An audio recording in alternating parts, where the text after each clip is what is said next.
Assalamualaikum warahmatullahi wabarakatuh. Bismillahirrahmanirrahim. Alhamdulillahirabbil alamin wa bihi nasta'in alla umurid dawaddin wassalatu wassalamu ala asrofil mursalin wa ala alihi washabihi azmain. Amma ba'du. Hadirin yang mulia, dalam kesempatan yang berharga ini, izinkanlah saya, Natasha Azahra, kelas 12 akuntansi 3, untuk mengawali ceramah dengan membahas sebuah tema yang sangat penting untuk agama kita, yaitu agama Islam, yaitu syarat wajib puasa Ramadan. Nah, seperti yang diperintahkan Allah Subhanahu wa taala tentang berpuasa yang tercantum dalam surat Al-Quran, yaitu dalam surat Al-Baqarah ayat 185 yang berbunyi, "Hai orang-orang yang beriman, diwajibkan atas kamu berpuasa sebagaimana diwajibkan atas orang-orang sebelum kamu agar kamu bertakwa." Nah, maksud dari ayat ini tuh adalah syarat wajib adalah hal-hal yang membuat seseorang menjadi wajib untuk melakukan puasa. Bila salah satu syarat ini tidak dipenuhi pada diri seseorang, maka puasa Ramadan itu menjadi tidak wajib pada dirinya. Begitu pula sebaliknya, bila salah satu syarat wajib tidak terpenuhi pada diri seseorang, orang itu tidak diwajibkan berpuasa Ramadan. Seseorang yang tidak diwajibkan berpuasa hukumnya ada 3, yaitu sunnah, mubah, atau bisa juga menjadi haram. Di dalam kitab-kitab fikih, para ulama telah melakukan berbagai kajian tentang syarat-syarat yang mewajibkan seseorang untuk mengerjakan puasa Ramadan. Nah, berikut ada 7 syarat wajib puasa Ramadan. Yang pertama, beragama Islam. Dalam hal ini sedikit perbedaan antara ulama Hanafiyah dan jumhur ulama.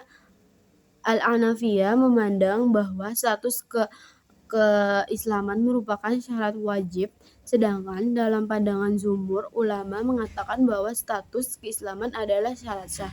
Namun, secara garis besar, syarat wajib puasa Ramadan adalah beragama Islam. Yang kedua, balik. Anak-anak kecil tidak memiliki kewajiban untuk menjalankan puasa Ramadan. Namun, sebagai orang tua, wajib hukumnya untuk mengajarkan dan memperkenalkan puasa kepada anak-anak agar anak-anak menjadi terbiasa, sehingga ketika anak-anak sudah diwajibkan untuk berpuasa, anak-anak sudah mulai bisa berpuasa Ramadan. Nah, yang ketiga ada berakal.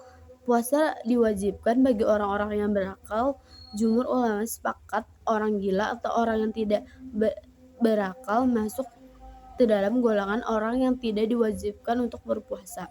Orang-orang tidak berakal juga tidak diwajibkan atas ibadah lain termasuk sholat atau hukum-hukum syariat yang lain. Nah, yang keempat, sehat. Diwajibkan oleh umat Islam yang dalam keadaan sehat.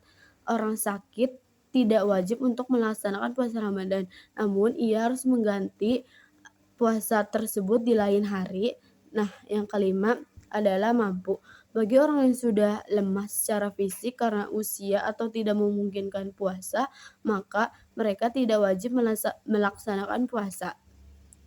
Nah, yang keenam ada tidak dalam perjalanan. Terkait syarat wajib yang satu ini turut disebutkan dalam surat Al-Baqarah ayat 185 di atas. Namun menurut pandangan ulama, tidak semua jenis perjalanan memperbolehkan tidak puasa.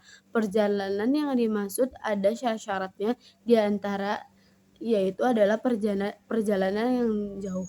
Nah, yang ketujuh ada suci dari haid dan nifas. Wanita muslim sedang dalam kondisi haid atau nifas tidak diwajibkan menjalankan ibadah puasa. Namun mereka harus mengqada atau menggantinya. Nah, kalau teman-teman itu tidak ada dalam 7 daftar di atas, maka jangan pernah coba-coba untuk tidak berpuasa, apalagi alasan yang tidak jelas. Seperti yang sedang ngetren di kalangan anak muda dengan bangga membatalkan puasa dan dibuatkan konten lalu diupload ke media sosial. Itu hukumannya juga nggak main-main loh.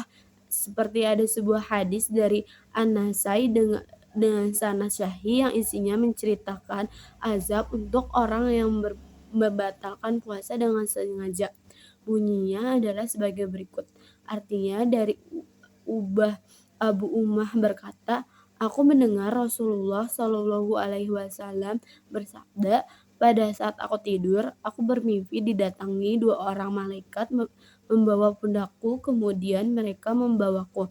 Saat itu aku mendapati sebuah kaum yang bergantungan tubuhnya dari dan mulutnya yang pecah berkeluaran darah. Aku bertanya, siapa mereka? Ia menjawab, mereka adalah orang-orang yang membatalkan puasa sebelum diperbolehkan waktunya berbuka puasa. Serem banget kan? Itu tuh azab bagi orang-orang yang membatalkan puasa sebelum sebelum waktunya berbuka puasa. Nah, semoga kita semua diberi kelancaran atas puasa Ramadan ya. Amin amin ya robbal alamin. Dan untuk teman-teman juga di waktu Ramadan yang singkat ini hanya 1 bulan dalam 12 bulan itu cuma ada 1 bulan itu kita harus memperbanyak amal amal ibadah kita. Siapa tahu kita nggak bakal ketemu di Ramadan tahun depannya, maka dari itu kita perbanyaklah amal-amal di bulan Ramadan karena apa yang kita kerjakan di bulan Ramadan itu sangat besar pahalanya dan berkali-kali lipat dari amalan-amalan bulan-bulan biasa seperti di luar Ramadan. Nah, demikianlah beberapa hal yang dapat saya sampaikan. Semoga apa yang saya sampaikan tadi dapat memberi manfaat dari bagi kebaikan kita semua. Tentunya kesempurnaan hanyalah milik Allah semata. Karena itu saya memohon maaf atas ucapan atau tindakan yang tidak mengenakan bagi para pendengar. Sekian dari saya. Wassalamualaikum warahmatullahi wabarakatuh.